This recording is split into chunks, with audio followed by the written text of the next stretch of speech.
The third idea that came into this category that we did is learner-centeredness. Much discussion about trying to find out the needs of the learners, learner autonomy, metacognition, language learning as a long-term investment.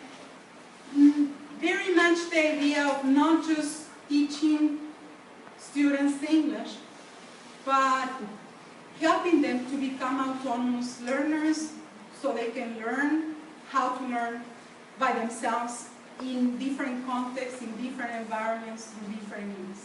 So moving away from the center is the teacher, but now the center is the learners, right? So self-access learning, individualized teaching. And with this, pairing these two ideas about the status of English and learner autonomy is very much the idea of forgetting more about naming second language speakers as language learners, but as language users, right? We have these ideas since the beginning of the century coming with a lot of force. So a user is anyone who uses a second language for real-life purposes, regardless of proficiency. You exploit linguistic resources available to those speakers and empowered by the auto-user status. So all those readings of Pennycook, Cook, and other people who are working in this field are making an impact in the way language learners are considered, the status of these language users. Then localizing learning and teaching. This is another area that is very much into vogue nowadays. And I have heard this thing from Jose Luis, thanks for inviting us today. And in his talks, he's always talking about theory not as received wisdom, but grounded in local problems. Because this search that we did, we not only look into articles from the United States or England, but also we look at Asia, we look at Africa, and what are their concerns, how do they see the future of language teaching? And yes, they see many things that are positive, but whatever they take from these ideas, it has to be grounded in the problems that they have that I think are common to many problems in the world, like large class sizes. Yes, of course, technology, MDs and learner-centeredness, but then you have to put against this learner-centeredness idea against the problem that you have in reality of groups of 50 or 60 students in a class.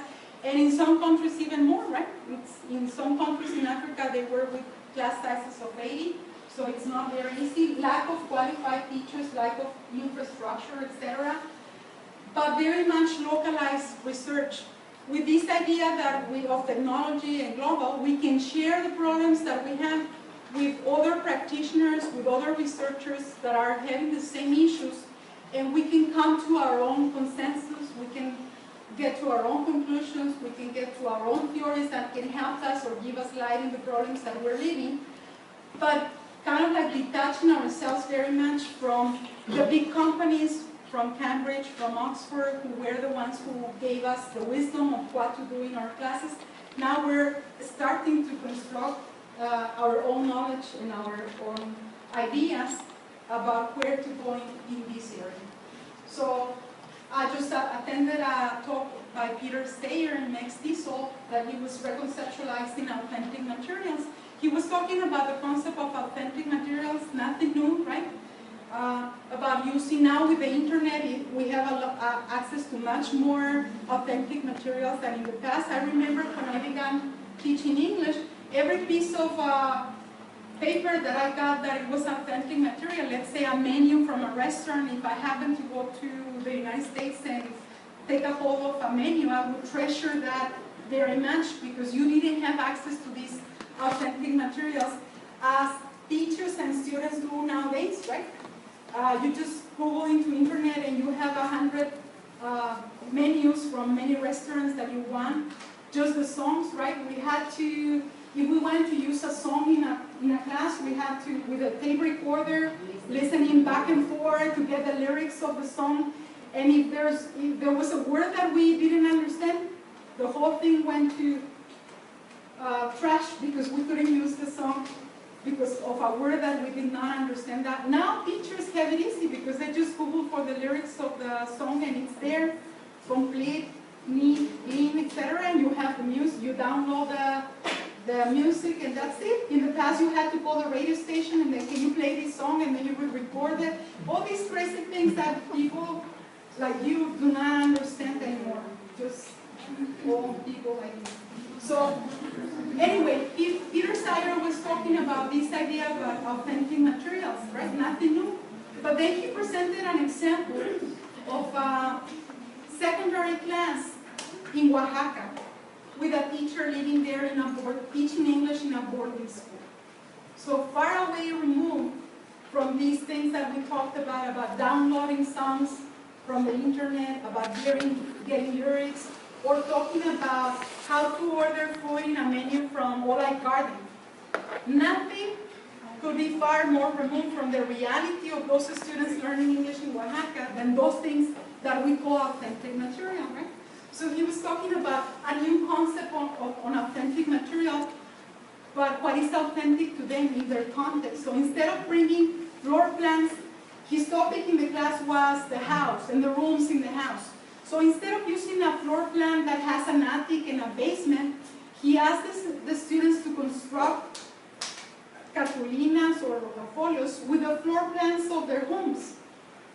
So in this case, that is what is authentic to them. Anything that comes from real life that you bring into the class becomes authentic material, but it has to be something that is consistent and coherent with the realities that we live.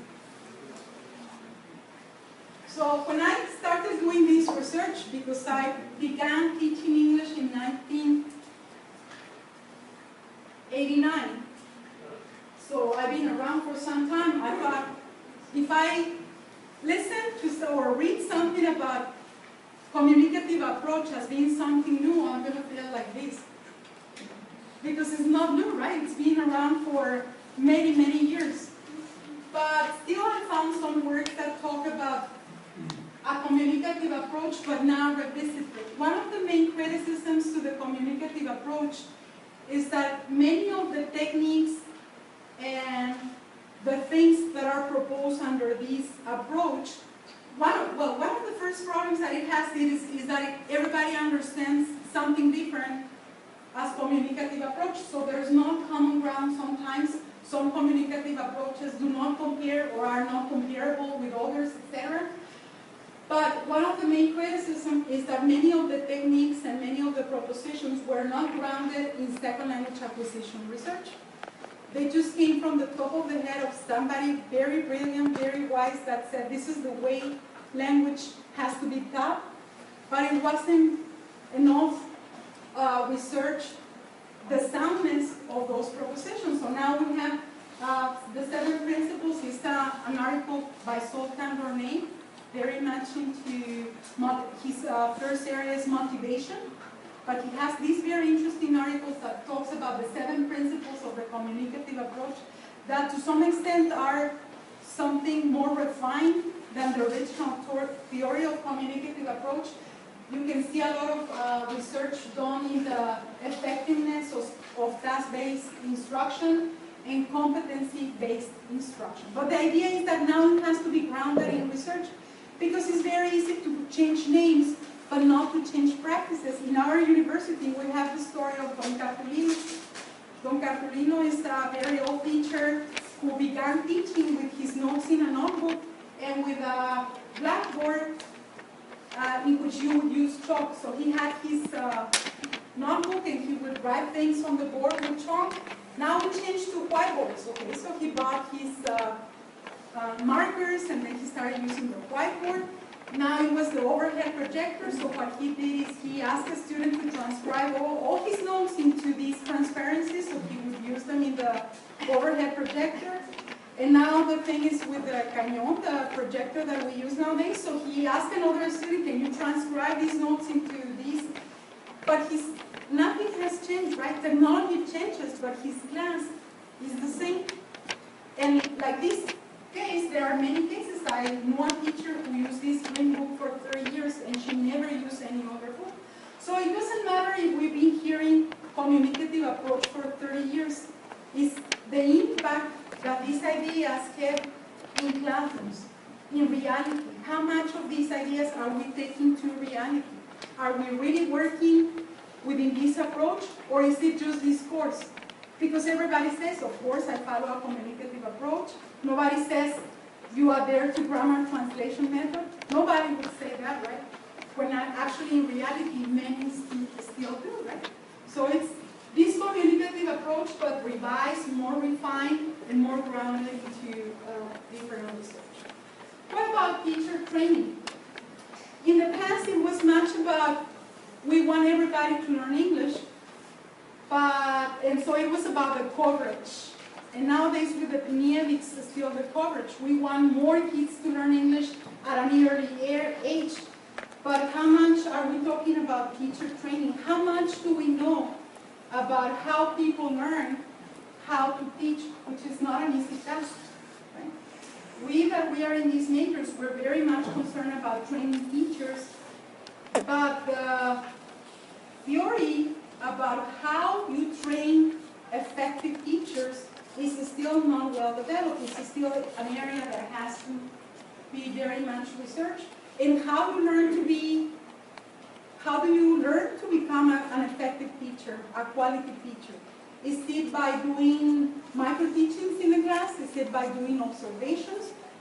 We're still following many of the traditional tasks, and we're not moving on. We're not trying to see what the efficacy of the tasks that we give to the students, how much impact do they have in really their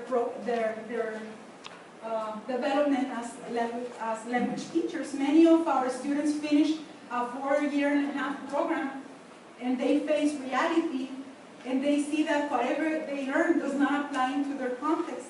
The teachers have in their first job 2 tasks: teaching whatever they have to teach and learning how to teach in practice. So what are we doing in this program? So this is one of the things that is the quality by doing actual research. Probably this is one of the areas that we need more in our programs, having students doing actual research in real practice, because there is no other way.